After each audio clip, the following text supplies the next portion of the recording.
Look at this world. Look at what is happening to the Muslims since the fall of the Khilafat. Look at our brothers, our sisters, our mothers, our fathers, our children all over the world, from east to west and north to south. Look at the Uyghurs.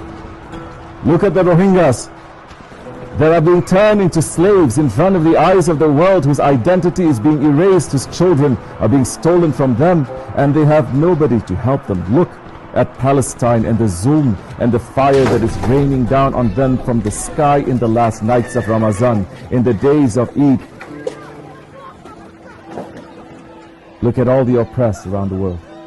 Our hearts must break for them, but we have no sultan that we can turn to, who can restore their rights. And those who have been given power, they are not showing their power, because their power have not been granted by Allah.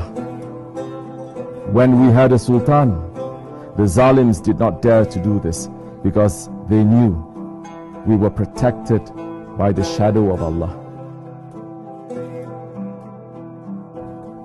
O believers, never forget that the Sultanate itself, it is a sign of the divine mercy of Allah, because it represents Rahmatan lil Alameen. What is Allah subhanahu wa ta'ala calling the Khalifa? His shadow.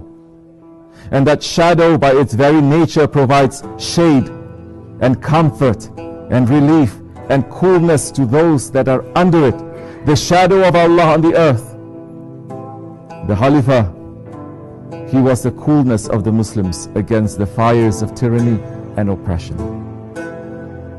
Holy Prophet ﷺ said, the Sultan, he is the shadow of Allah upon the earth. The weak seek refuge with him, and by him the oppressed are given victory. Whoever honors the Sultan of Allah in the world, Allah honors him on the day of judgment. So what happens when the shadow is removed? The weak have nowhere to seek refuge. There is no coolness, there is no comfort. The oppressed have no victory, and we became dishonored.